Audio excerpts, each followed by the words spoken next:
요한복음 10장 1절에서 10절까지 있는 말씀입니다. 같이 한번 오늘 설교 말씀 본문 같이 읽도록 하겠습니다. 다 찾으셨죠? 요한복음 10장 1절에서 10절까지. 제가 한 줄씩 같이 보도록 합시다. 좀 기니까 돌아가면서 제가 한 절, 여러분이 한 절. 내가 진실로 진실로 너에게 이르노니 문을 통하여 양의 우리에 들어가지 아니하고 다른 데로 넘어가는 자는 절도며 강도요 문으로 들어가는 이는 양의 목자라. 문지기는 그를 위하여 문을 열고 양은 그의 음성을 듣나니 그가 자기 양의 이름을 각각 불러 인도하여 내느니라. 자기 양을 다 내놓은 후에 앞서가면 양들이 그의 음성을 아는 거로 따라오되 타인의 음성을 알지 못하는 고로 타인을 따르지 아니하고 도리어 도망하느니라.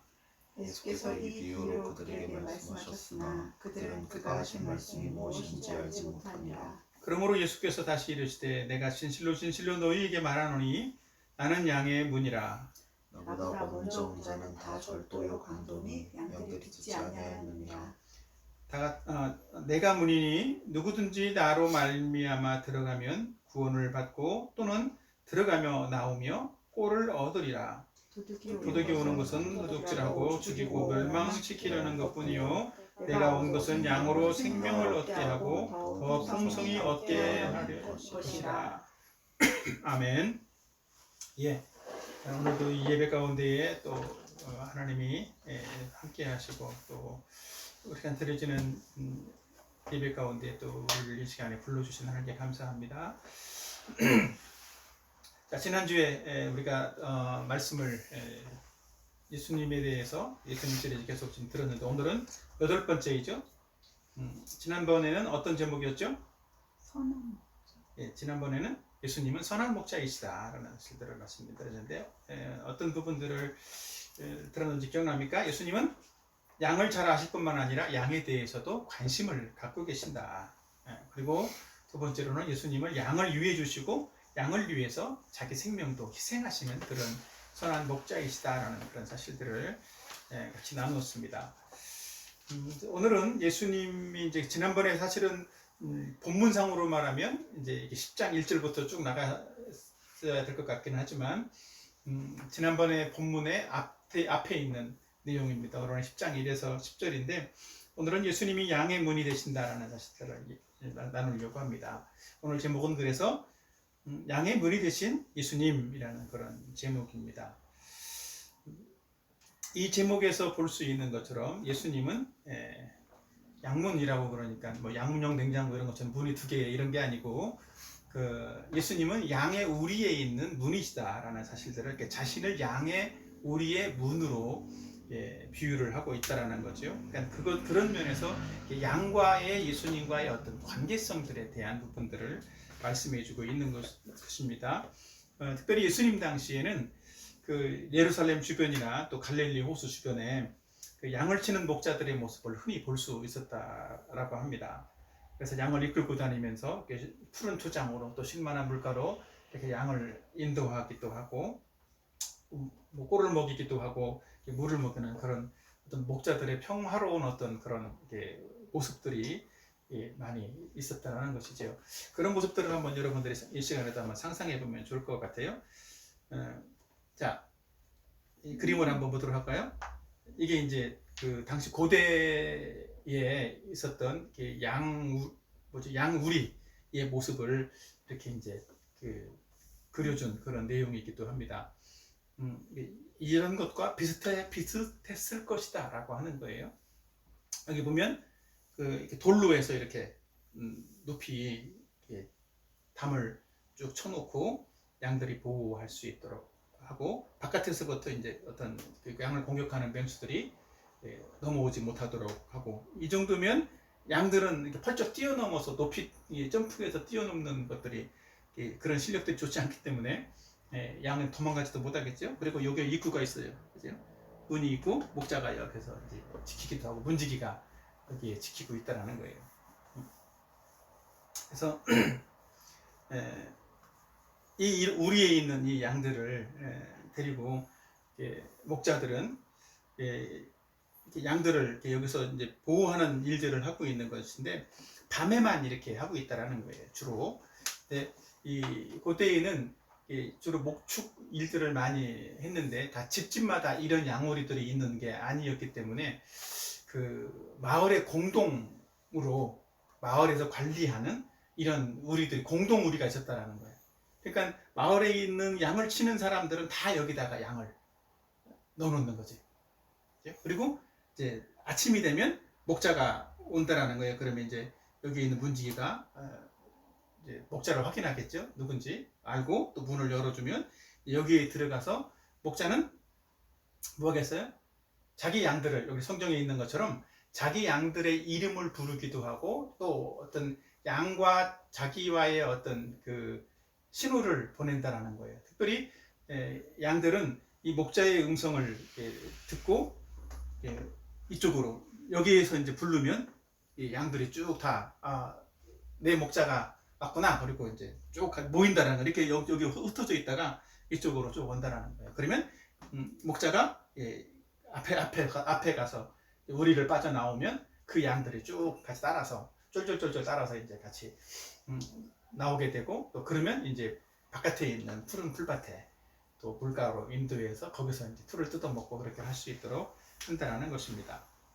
그래서 이제 모든 목자들이 그렇게 아침이 되면 그렇게 와서 자기 양을 불러다가 데리고 나가고 또 저녁 때가 되면 또 데려와서 또 이 양 우리의 보호를 한다라는 거죠. 근데 마치 이제 이런 것처럼 예수님도 이런 이 양이 통과하고 들어가고 나가는 일에 어떤 문의 역할을 하시는 분이 바로 예수님이다라는 거예요. 근데 왜 이런 어떤 우리들이 필요할까요? 양은 아주 연약한 동물입니다. 그래서 시력도 나쁘기도 하고 또 양은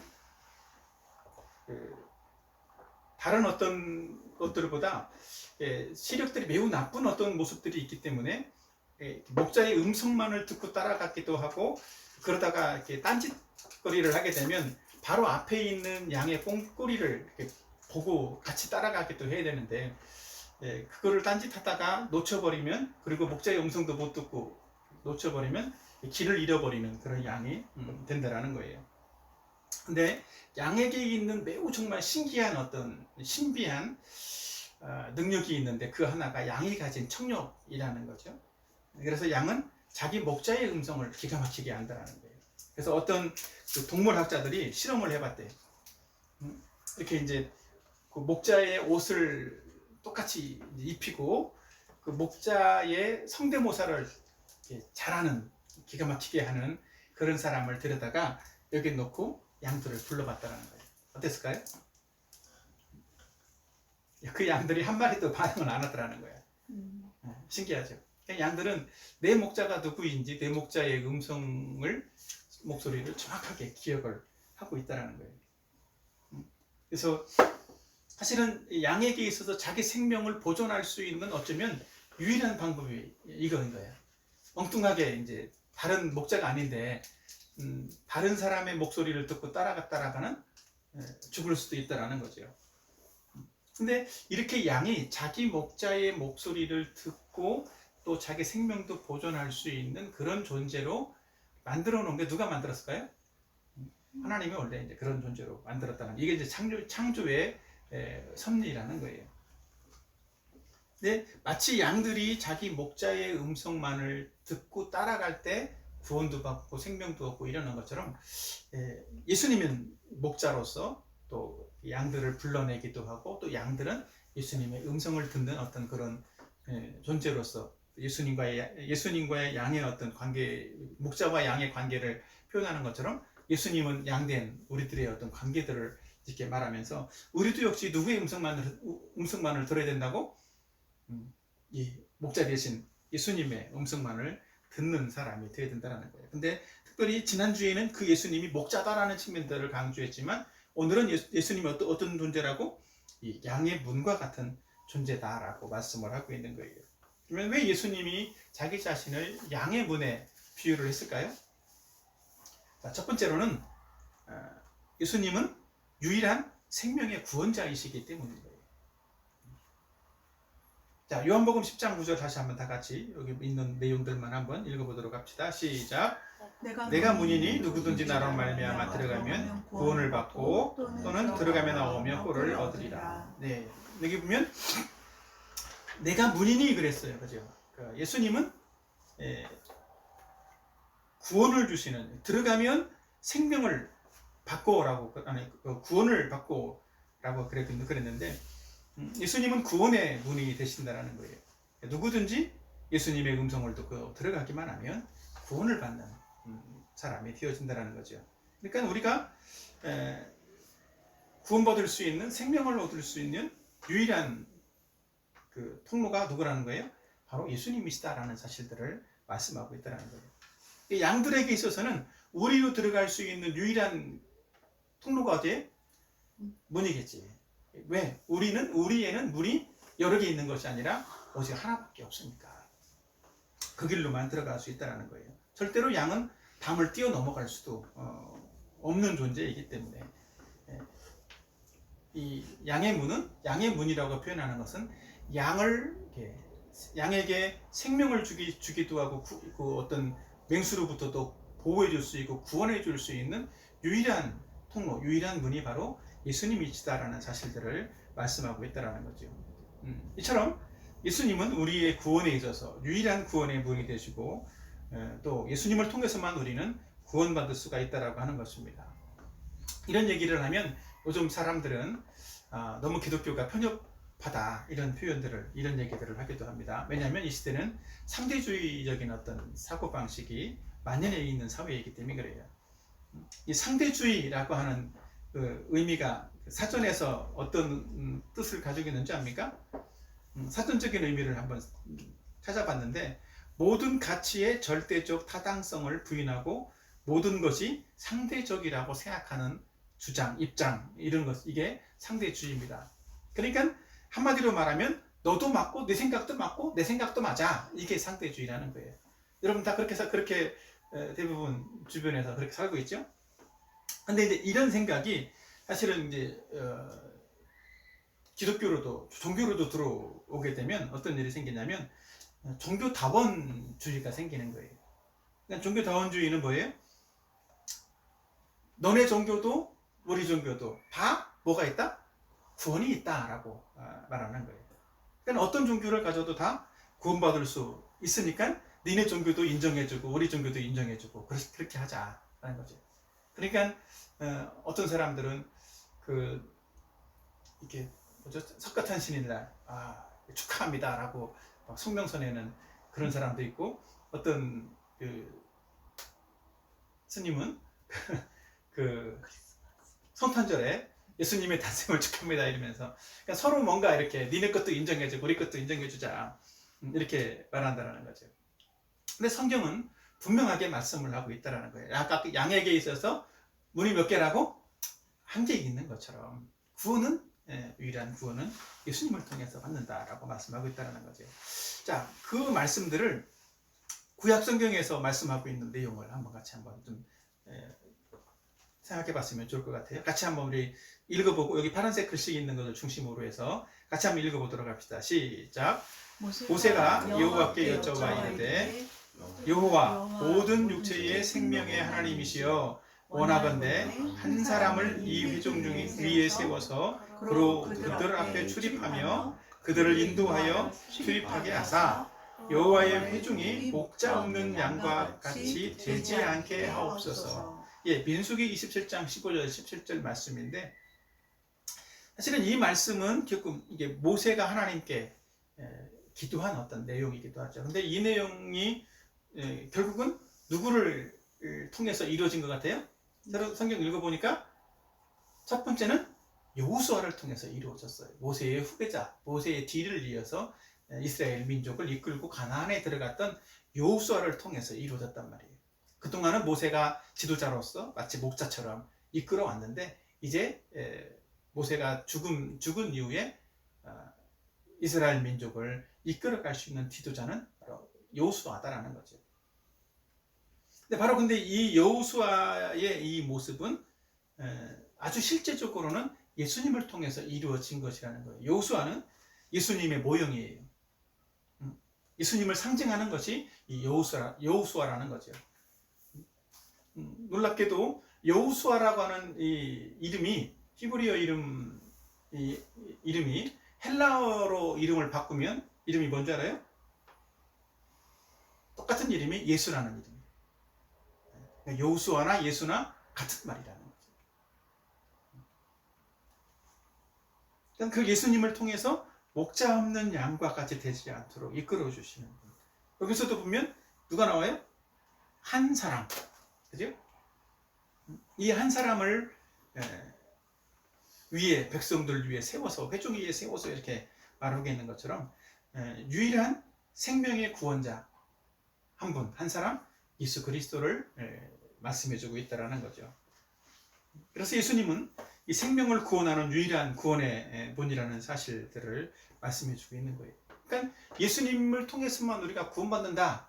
예수님은 유일한 생명의 구원자다. 이런 것이 기독교가 이기적이라거나 또 배타적이어서 그렇게 말하는 게 아니라는 거예요.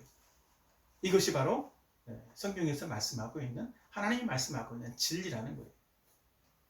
우리를 죄에서 구원하시기 위해서 우리의 죄 문제를 해결해 주신 분, 그 유일한 분이 누구라고?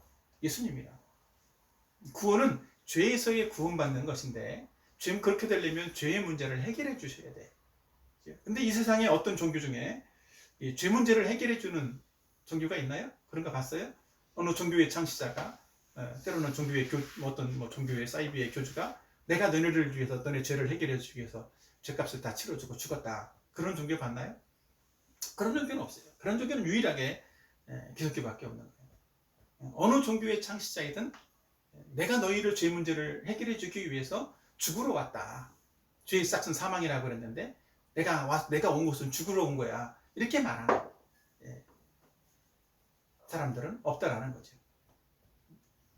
근데 오직 예수님만 나는 너희들의 죄 문제를 해결하기 위해서 너희에게 구원하고 생명을 주기 위해서 이 땅에 온 거야. 나는 죽으러 왔어. 이렇게 말씀하고 있다는 거죠. 이런 사실들을 사도행전에서도 말씀을 하고 있습니다. 같이 한번 읽어보도록. 사도행전 4장 12절 시작. 다른 이로서는 구원을 받을 수 없나니 천하 사람 중에 구원을 받을 만한 다른 이름을 우리에게 주신 일이 없음이라 하였더라. 하나님이 우리에게 구원을 받을 만한 다른 이름을 주신 일이 없다라는 거예요. 그러니까 오직 구원의 이름은 누구? 예수 그리스도. 우리가 생명받을 수 있는 유일한 이름은 예수 그리스도밖에 없다라고 하는 거예요. 그래서 성경은 분명히 다른 이로서는 구원받을 수가 없다. 그러니까 기독교에서 말씀하는 오직 구원은 예수님으로부터라고 시작되는 말씀하는 그런 것은 이기적이라고 볼 수가 없는 거예요. 그럼에도 불구하고 구원은 다른 데에도 있다라고 누군가 말한다라면 그거는 뭘까요? 그건 거짓말이에요. 마치 그는 세상 사람들을 부추기고 속여서 사람들로 하여금 구원받지 못하게 하는 사탄의 음성이라는 거죠. 우리는 그 사탄의 음성에, 사탄의 목소리에, 사탄의 거짓말에 속아 넘어가서는 안 된다는 거죠. 우리는 세상 사람들에 대해서, 다른 종교를 가진 사람들에 대해서 존중해주고 인정은 해줘야 돼. 또 그 사람들을 사랑은 해줘야 돼. 그렇지만 그 사람들이 가지고 있는 어떤 종교나 또 다른데 기독교 말고 어디든지 다 구원은 있다라고 말하는 것에 대해서 같이 우리는 동조할 수는 없다라는 거예요. 그래서 예수님이 양의 우리로 들어가는 문이다라고 하는 그 의미는 대단히 큰 상징적인 의미를 가지고 있는 거예요. 양의 문이 되신 예수님. 그러니까 예수님을 통해서만 우리는 구원받을 수 있다라는 거죠. 이 양의 문이 되신 예수님, 그 양의 문을 통해서만 구원을 받게 된다면 어떻습니까? 여러분들은 다 이 양의 문을 통과했습니까? 양의 문을 통과를 해야 돼. 그래야 구원받게 된다는 거죠. 이 문을 통과하고 구원받았다라는 것은 우리가 어떻게 알 수 있어요? 내가 이 문을 정말 통과했는가? 나는 이 문을 통과해서 구원받았는가? 그 알 수 있는 방법이 무엇일까요? 눈물을 흘리면서 회개기도 했으니까 양문을 통과한 건가요? 아니면 열심히 교회에 출석하고 봉사도 하고 하니까 양의 문을 통과한 걸까요? 어떤 사람들은 그렇게 생각하는 사람들이 있어요. 나는 교회에서 인정받고 어떤 이제 직분도 받고 뭐 이랬으니까, 직분자로 임명도 받았으니까 나는 통과한 거야, 이렇게 생각하는 사람도 있어요. 때로는 나는 열심히 기도해가지고 기도의 응답을 받았으니까 이 양의 문을 통과하고 구원받은 거야, 이렇게 생각하는 사람도 있다는 거죠. 근데 그것은 구원하고는 좀 다른 문제의 이야기들인 거예요. 그거 했다라고 해서 구원받은 것이 아니라는 거죠. 그 양의 문을 통과한 것이 아니라는 거죠. 그러니까 어떤 경험이나 체험이나 느낌도, 때로는 감정도 이 양의 문을 통과하는 것과는 좀 다른 문제라고 하는 거죠. 그렇다면 실질적인 우리가 내가 구원받았다라는 증거를 무엇에 둘 수 있을까요? 첫 번째로는 아주 뭐 여러 가지가 있겠지만 두 가지만 말한다면, 첫 번째로는 내가 구원받은 증거는 결국은 하나님이 이 구원의 문을 통과한 사람들에게 주시는 것은 뭐냐면 성경 말씀이라는 거예요. 성경 말씀을 주신다는 거예요. 이 통과할 때 말씀을 통해서 자기 자신이 구원받았다라는 사실들을 알게 하신다는 거죠. 왜냐하면 복음의 말씀을 듣고 내가 예수님을 믿어야 되겠구나라는 마음을 갖게 해주셔서 예수님을 믿는 거니까, 결국은 다른 말로 표현하면 예수님을 믿는 것은 뭘 믿는 것이다? 말씀을 믿는 것이라고 말할 수 있어요. 말씀을 듣지도 않고 말씀도 믿지 않는데 난 예수님 믿고 구원받았어, 이렇게 말할 수는 없다는 거죠. 분명히 복음의 말씀을 들어야만 되고 그 들은 복음의 말씀대로 예수님을 믿어야만 하는 거예요. 그러니까 예수님을 믿는 사람은, 이 구원의 문을 통과한 사람은 다 어떤 사람들 마음속에 그 말씀이 있는 거야. 나는 이 말씀 때문에 구원받았어. 그런 마음이 있어야 된다는 거죠. 그래서 우리가 복음을 들을 때 그 마음속에 어떤 감동이 있고 그 마음속에 그 성경 말씀에 대한 깨달음이 있는 거예요. 성령께서, 하나님께서 그 깨달음을 주신다고. 그것 때문에, 그 말씀 때문에 그래서 예수님을 믿게 되는 것이고, 또 그 말씀을 가지고 내가 구원받았다라는 사실들을 확신할 수가 있는 거예요. 또 두 번째 있다는 뭘까요? 두 번째는 이 구원의 문을 통과한 사람들은 성령께서 내적인 확신을 주셔요. 예수님을 영접하면 성령이 마음에 들어오시는데, 예수님의 영이 내 안에서 내적인 확신을 주신다는 거예요. 내가 죄사함 받았다라는 그런 확신, 또 죄로부터 자유함을 얻고 평안을 얻게 됐다라는 확신, 또 나는 하나님을 아버지라고 부를 수 있는 사람이 되었다라고 하는 확신. 그래서 예수님을 믿는 사람들은 그냥 하나님을 아버지라고 부르는 것이 되게 자연스러운 거예요. 그러니까 우리 여러분들 다 집에 가서 아버지가 계시면 그냥 아버지 부르는 것이 자연스럽잖아. 근데 옆집 아저씨한테 아버지 그러려면 어때? 좀 뭔가 어색하잖아요. 그죠? 그런 거야. 비슷한 거예요. 그러니까 예수님을 믿는 사람들은 성령께서 우리 안에서 하나님을 향해서 아버지라고 부를 수 있는, 나를 구원하시고 생명 주신 아버지라고 부를 수 있는 것이 자연스럽게 나오더라. 그리고 또 하나는 말씀대로, 아버지의 말씀대로 살고 싶은 그런 마음도 주셔요. 그게 성령께서 하시는 거예요.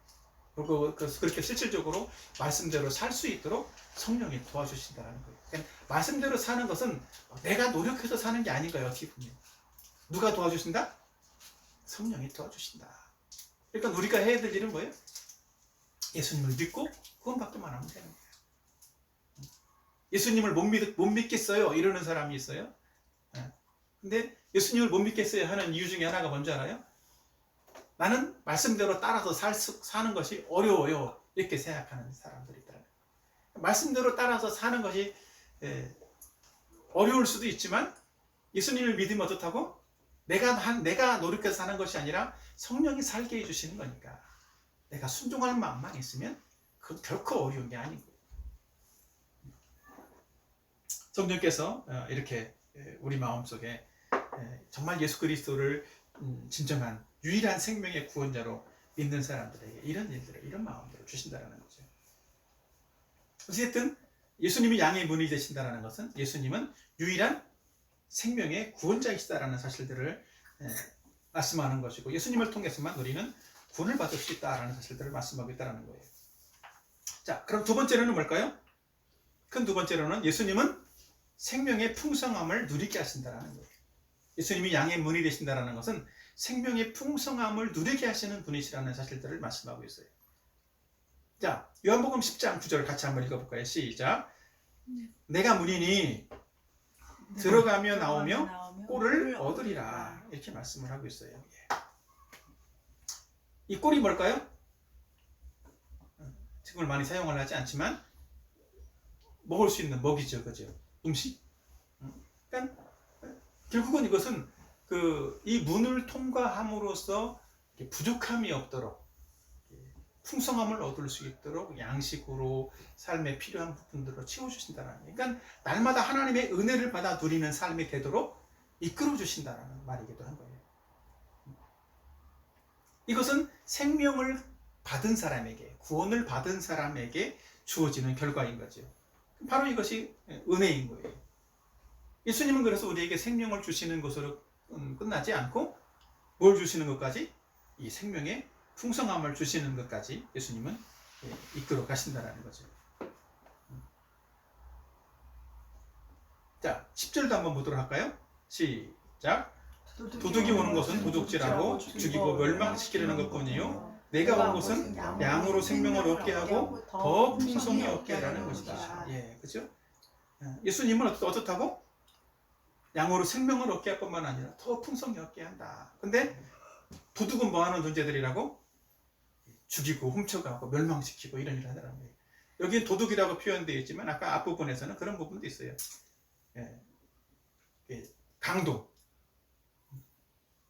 강도라고도 표현되어 있는데 절도요 강도다. 이것은 자기 욕심을 가지고 무력을 사용해서 양들을 죽이려는 그런 존재를 말하는 거예요.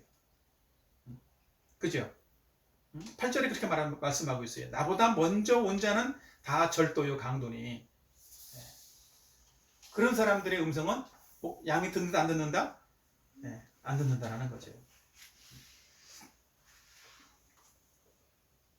자, 어찌됐든 세상에 있는 모든 사람들은 태어날 때 하나의 생명을 가지고 태어나요. 다. 무슨 생명? 육적인 생명을 가지고 태어나죠. 그죠? 근데 영적인 생명은 죽은 상태로 태어나는 거예요. 왜냐하면 사람은 죄인으로 태어나기 때문에, 죄 때문에 사람은 죽어있는, 영적으로 죽어있는 사람으로 태어난다는 거죠. 그래서 사람은 태어나는 순간부터 사실은 영적으로 죽은 사람이기 때문에 육신적으로도 죽어가는 생명이 되는 거예요. 그래서 태어나자마자 사람은 어떻게 돼?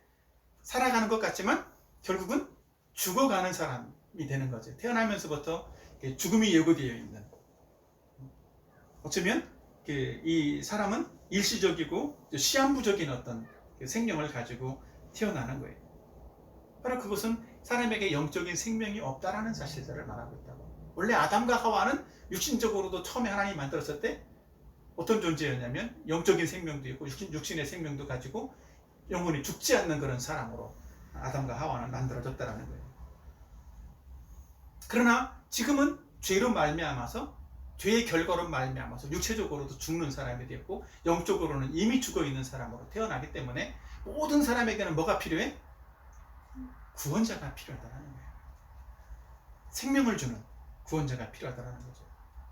이 구원자를 필요로 하지 않는 사람은 아무도 없어요. 이 세상에 있는 어떤 위인이나 어떤 성자라고 할지라도 하나님 앞에서 죄인일 수밖에 없다는 거죠. 그래서 사람이 가지고 있는 교육이나 교양으로서는 죄를 조금 가릴 수는 있어. 마치 죄 없는 것처럼. 그럴 수 있을지 몰라도 죄를 없앨 수는 없다라고 하는 거죠. 그리고 결국 그래서 죄 때문에 성자라도 위인이라도 어때요? 나중에는 예수님을 믿지 않으면 다 영원한 멸망에 이르를 수밖에 없는 그런 존재가 되어진다는 거죠.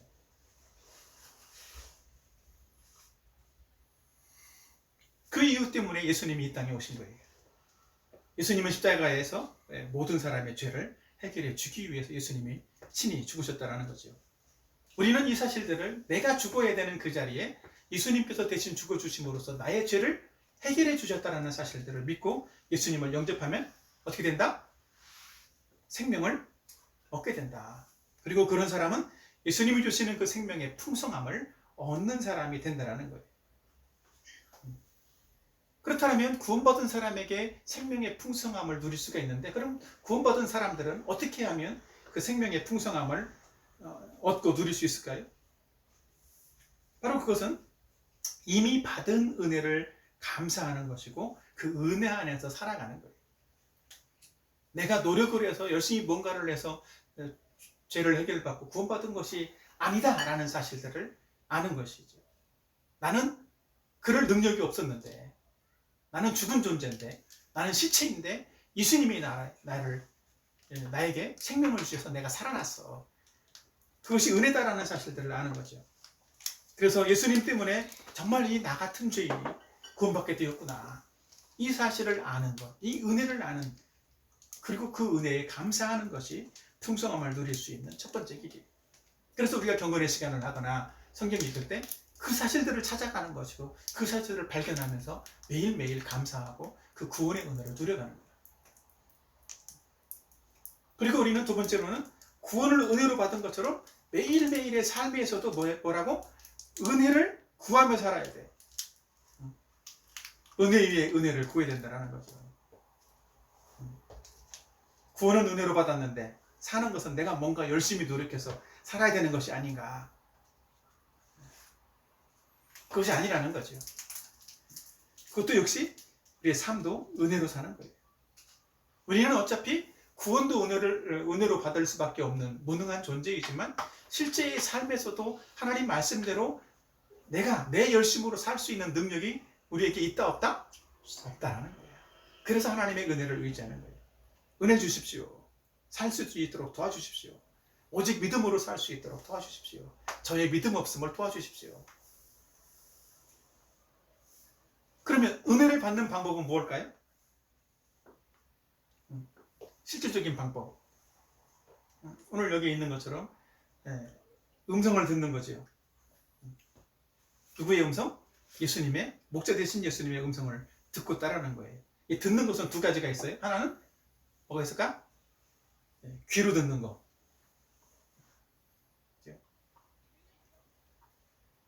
그래서 예수님의 음성을 우리는 영적인 귀가 열려져서 이것이 예수님이 내게 말씀하시는 음성이구나 라는 사실들을 들어야 돼.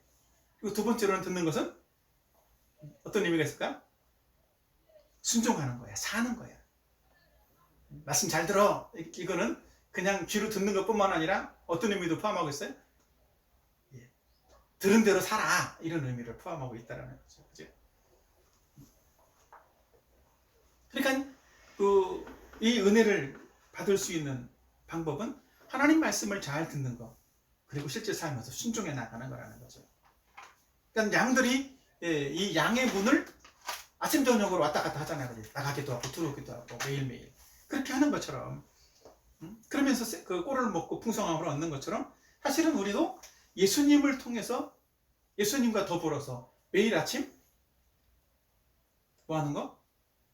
경건의 시간, 큐티하는 시간들을 통해서 또 예수님의 말씀을 통해서 예수님의 음성을 듣고 또 예수님과 교제하기도 하고, 또 성경 읽기를 또 해나가면서도 저녁에도 또 말씀을 통해서 하나님이 내게 주시는 음성을 듣고 또 은혜를 받아 누리는 거예요.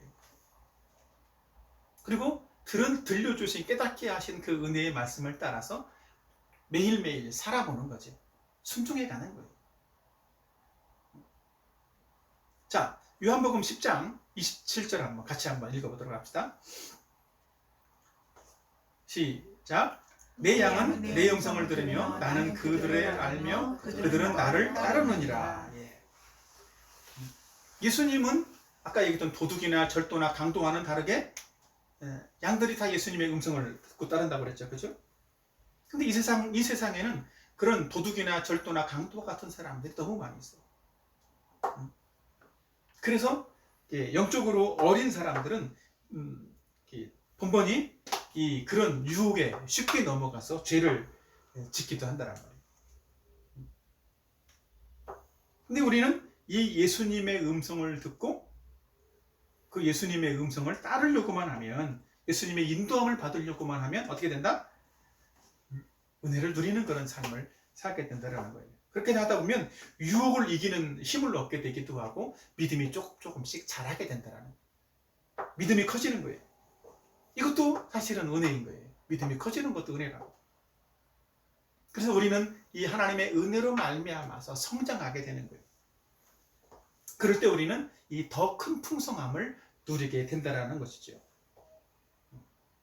사람들의 믿음을, 신앙생활을 가만히 보면 영적으로 어릴 때는 이조도의 신앙을 갖는 것 같아. 이조도가 뭔지 압니까? 이것도 주시고 저것도 주시고, 그런 어떤, 나는 이것도 필요해요, 저것도 필요해요, 왜 나한테는 안 주는 거예요, 뭐 이런 것들. 마치 어린아이가 부모에게 엄마 이것 좀 저것 좀 맨날 이렇게 자기 것만 많이 가지려고 하는 것처럼 비슷한 거예요. 근데 영적으로 조금씩 자라나면 어떤 믿음을 갖는 줄 알아요? 찌라도의 믿음을 가져. 찌라도, 그런 거 없을지라도 그런 믿음을 갖는다는 거죠. 누구만 있으면 돼? 나는 예수님만 있으면 돼. 예수님이 나와 함께 하시고 나를 도와주시면 돼. 그런 믿음을 갖는다. 자, 하박국 말씀을 한번 같이 한번 읽어보도록 할까요? 하박국 3장 17절 시작.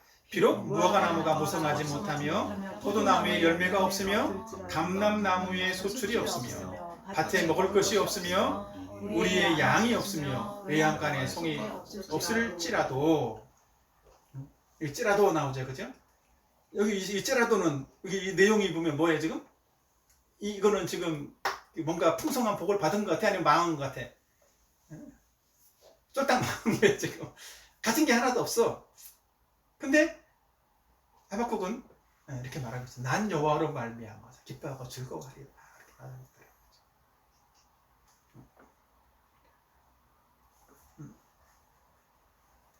18절은 안 나왔는데 18절 읽어도 됩니다. 나는 여호와로 말미암아 즐거워하며 나의 구원의 하나님으로 말미암아 기뻐하리로다. 이게 신앙의 고백이, 성숙한 사람의, 성장한, 자라가는 사람의 고백이라는 거지. 왜? 나에겐 이런 거 없어도 돼. 누구만 있으면 돼? 하나님만 있으면 돼. 예수님만 있으면 돼. 왜냐하면 그분이 이런 거 다 주실 수 있는 분이고 가지고 계신 분이야. 창조주야. 그러면 되는 거죠, 그죠?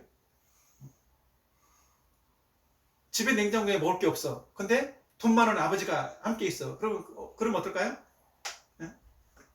걱정이 돼, 안 돼? 안 되지. 왜? 아빠한테 얘기하면 사줄 거니까. 뭐 먹고 싶어요? 그러면 주실 거니까. 이런 비슷한 믿음이 다니엘에게도 있었어요. 다니엘 3장 17절 같이 한번 읽어보도록 합시다. 다니엘 3장 17절 시작. 왕이여, 우리가 섬기는 하나님이 계시다면 우리를 맹렬히 타는 풀무불 가운데서 능히 건져내시겠고 왕의 손에서도 건져내시리라. 다시 이어서 18절. 그렇게 하지 아니하실지라도 왕이여, 우리가 왕의 신들을 섬기지 아니하고 왕이 세우신 근신상에게 절하지도 아니할 줄을 아옵소서. 왕이 명령을 내렸어요. 왕이 만든 왕의 신상들, 여러 신상들에게 절하지 않으면 뭐 하겠다? 이 맹렬히 타는 풀물불 속에 집어던지겠다. 그런데도 어떻게 하겠다라는 거예요? 다니엘은 하나님이 정말 계시기 때문에 이런 맹렬히 타는 불 속에서 우리를 구원할 것이다 라는 그런 믿음을 가졌다는 거지. 근데 하나님이 설령 구원하지 어떻게 할지라도, 그렇게 하지 아니하실지라도 어떻게 하겠다라는 거예요? 우리는 왕의 금진상에게 절하지도 않겠다. 이게 하박국이 가진 믿음과 같은 종류의 믿음인 거죠. 저는 우리 교회의 모든 형제자매들, 모든 성도들이 다 이런 믿음을 가지면 좋겠어요. 이런 믿음을, 지금은 아직 이런 믿음이 없을지라도 점점 이런 믿음을 가진 사람으로 자라났으면 좋겠고, 여러분들도 나도 저런 믿음을 가지고 살아갈 거야 라고 하는 그런 어떤 목표, 그런 기대감들을 가지고 살아갔으면 좋겠다는 거죠. 근데 그렇게 하려면 먼저 무엇부터 돼야 된다? 양의 문이 되신 예수님을 통해서 생명을 얻고 구원받는 사람이 돼야 된다. 그리고 그 안에서 이 말씀에 순종하면서 은혜를 받아 누리면서 풍성한 삶을 살아가는 그런 삶을 점점 살아가야만 이런 찌라도의 믿음을 가지는 그런 사람이 되는 거예요. 이런 사람만 핍박이 오거나 설령 신앙 때문에 어려운 일이 생길지라도 담대하게 다른 사람들 앞에서 자기의 신앙을 굽히지 않는 사람이 돼. 회사에서나 주변에서 야, 술 한잔해 이러면 어때? 내가 보니까 예수 믿는 사람 교회 다녀도 다 술 하더라만 너도 한잔해 이러면 어떻게 해야 돼? 아이고 예 감사합니다 이러면서 먹는 사람이 아니라 나는 예수님 믿어요. 나는 술을 안 먹어요. 이렇게 거절할 수 있는, 나는 사이다 주세요 차라리 콜라 주세요 이렇게 할 수 있는 사람이 되더라. 예전에 어떤 형제는 그렇게 됐다고 하더라고. 그 회사에서 부장님이시면 나는 안 먹습니다 그러다가 회사에 회장님이 와가지고 회식 때 회장님이 오셔서 술을 주면 예 감사합니다 이러고 받았다고. 그건 뭐야? 그건 이중적이잖아, 그죠? 그런 신앙을 되면 안 되는 거야. 그러면 나는 거절했던 부장님은 뭐가 되는 거야? 저놈이 나한테 거절하더니 회장님한테는 거절하지 않네? 쟤 가짜구나 이렇게 알게 된다는 말이죠. 우리는 정말 예수 그리스도가 우리의 양의 문이 되시고 나의 생명의 구원의 문이 되신다라고 하면 그 예수님을 믿음으로 진정한 행복과 풍성함들을 받아들일 수 있는 그런 삶이 되겠다는 줄로 믿습니다. 아멘. 우리 이런 마음으로 같이 한번 우리 찬양하고 또 이런 삶을, 이런 믿음을 가지고 살게 되려고 같이 합심해서 기도하는 저와 여러분이 되었으면 좋겠습니다.